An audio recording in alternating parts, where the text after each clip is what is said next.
MRIs, cat scans, dog scans. Oh, speaking of dogs, let's talk about some of them on The Sopranos.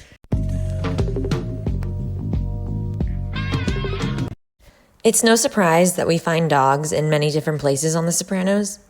The cemetery, on your morning jog, in the car, in Italy, the local FBI office, on television, in yoga class, on 15th Street. It's all the neighborhood dogs go to piss. On a farm. Dog shit up to the rafters. Rather than try and go through all of the dog references on the show, I'm going to look at a few specific dogs.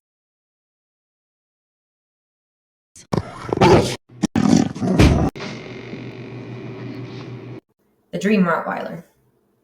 Dr. Melfi has a dream, a nightmare really, after she's raped in the parking garage of her office building. She has a dream in which she gets stuck to a vending machine and she sees her rapist standing there ready to attack. But before he does, a Rottweiler comes running out and grabs him and starts tearing him to shreds. But at first, I thought he was after me. Dr. Melfi fantasized about this happening at the hands of Tony Soprano. Big head, massive shoulders, direct descendant of the dog used by the Roman armies to guard their camps.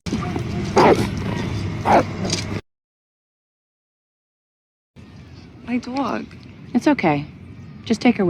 Cosette, and the other dog that was with Christopher when he was at the feast of St. Alzire. Cosette was a completely innocent victim.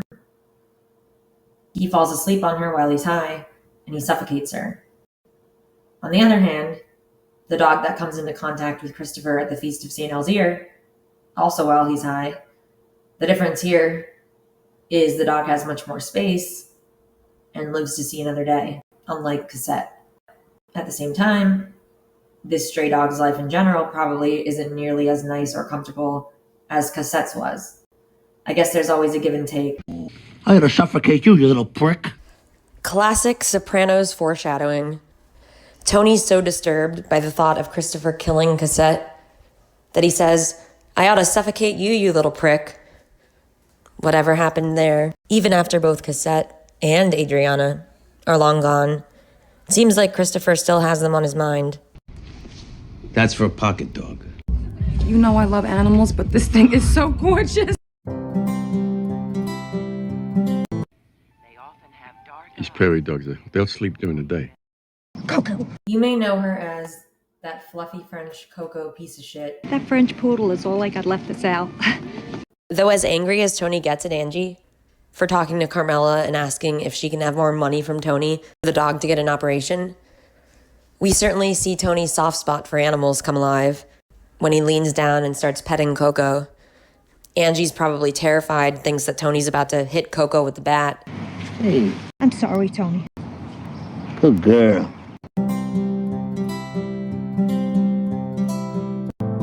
Stocks of dogs. Those dogs are wild dogs.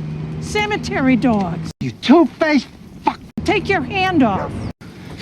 And your cousin. When we see AJ running around with the cemetery dogs, there's just one or two. But sometimes they travel in packs. Now, of course, it's not just Joey Peep's funeral. We see some other cemetery dogs running around.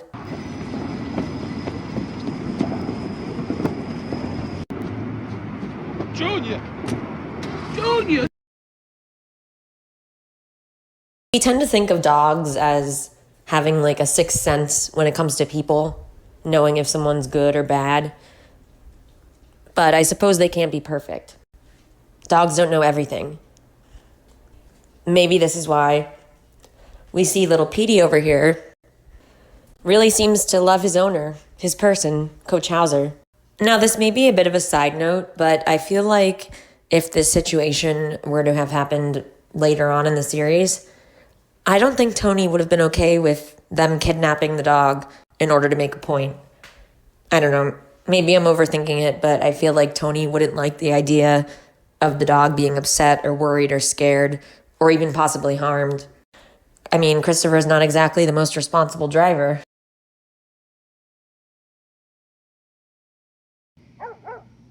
that us the house next door barking? Can you hear him? Absolutely. Esther House. There's no place like home. Right, Toto? Or we could ask Esther House, the dog belonging to the Cusimanos, the next-door neighbors of the Soprano family. I think most of us can relate to this moment when Tony hears the dog barking in the background. It's only 5:30 in the morning. I suppose this could annoy someone if they're trying to sleep in. But at the same time, hearing the faint sounds of a dog barking could also sound or feel like home. It's one of those background noises you hear in a neighborhood that you may associate with waking up in the morning or winding down for the night. At night, sometimes it's the crickets or the fireflies. In the morning, it's dogs barking, birds chirping, even the sound of waste management coming by to pick up the neighborhood garbage. They're not sounds that you'd necessarily think are pleasant in isolation, but in the context of home, it's all part of what home feels like.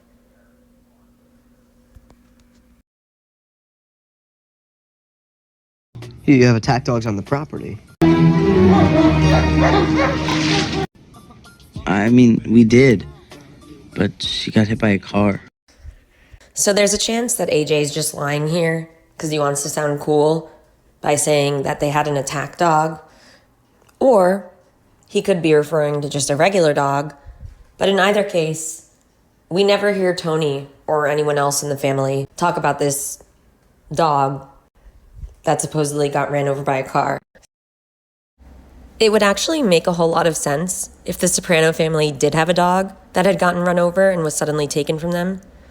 They didn't have any other pets since then, not that we know of, which could explain Tony's special fondness for those ducks when they showed up in the pool and stayed around.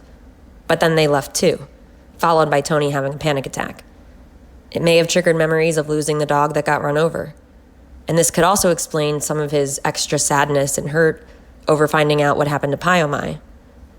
Like the ducks, dogs showed a softer side of Tony Soprano, a more vulnerable side. It was an accident. What was it, barking? However, we know that not everyone is quite the animal lover like Tony is. Not even when it comes to man's best friend, dogs. Here I'm referring to Polly. He makes a quick comment during Christopher's intervention when Christopher admits to sitting on Cosette and accidentally suffocating her. Polly blurts out, "What, was it barking?" As if that would be some sort of justification or excuse or mitigating factor in the scenario. As if there could be any possible scenario in which Christopher would be justified in sitting on the dog and killing her. Then again, when it comes to dogs and dog scans, nobody knows anything, really. Thanks for watching. I hope you enjoyed this video about the Sopranos and some dogs that we come across on the show, including what I see as their greater meaning. As always, I'd love to hear from you.